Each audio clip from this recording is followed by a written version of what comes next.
فضائل کے باب میں ضعیف حدیث معتبر ہوتی ہے، لیکن جو معاملہ ہے افضلیت کا کہ کوئی ذات سب سے افضل و اعلیٰ ہو، اللہ کی بارگاہ میں جس کا مقام دوسروں سے ارفع والا ہو، افضلیت یہ فضیلت کے باب سے نہیں ہے، یہ عقیدے کے باب سے ہے۔ جناب صدیق اکبر رضی اللہ تعالیٰ عنہ کا ساری مخلوق میں نبیوں اور رسولوں کے بعد سب سے اعلیٰ ہونا، افضل ہونا، یہ صرف آپ کی فضیلت نہیں ہے بلکہ یہ اسلام کا عقیدہ اور نظریہ ہے۔ جناب صدیق اکبر اور عثمان حضرت فاروق اعظم، جن کو شیخین کہا جاتا ہے، صحابہ کرام میں جو دو بزرگ ہستیاں ہیں، فاروق اعظم اور صدیق اکبر، ان کو شیخین کہا جاتا ہے، دو بزرگ۔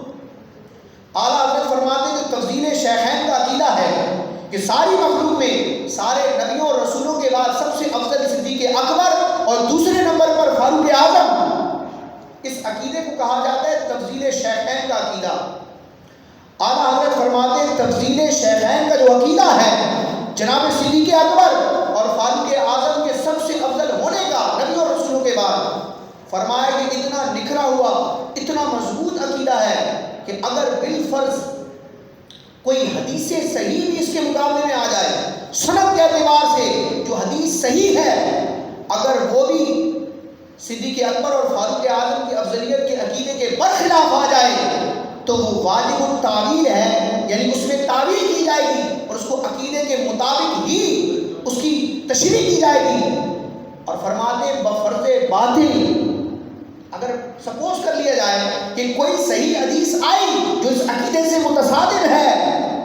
اور صالح تعویل نہیں ہے، اس میں کوئی تعویل نہیں کی جا سکتی، تو اعلیٰ حضرت فرماتے ہیں تو وہ پھر واجب الرد ہے۔ صدیق اکبر اور فاروق اعظم کی افضلیت سے کے عقیدے سے صدیق اکبر اور فاروق اعظم کی فضیلت سے ٹکرانے والی حدیث اگر حدیث صحیح بھی ہو تو واجب الترک ہے، اس حدیث کو ترک کیا جائے گا اور اس عقیدے کو اپنایا جائے گا۔ اس عقیدے میں ایسا کیا ہے؟ کیونکہ اعلیٰ حضرت فرماتے ہیں تفضیل شیخین کا عقیدہ متواتر ہے، اجماعی عقیدہ ہے، اور جو عقیدہ اور جو بات اجماعی اور متواتر ہو اس کے مقابلے میں پھر غریب اور خبر احاد کو پیش نہیں کیا جاتا۔ تو یہ اس عقیدے کی حقیقت ہے کہ صدیق اکبر کا افضل و اعلیٰ ہونا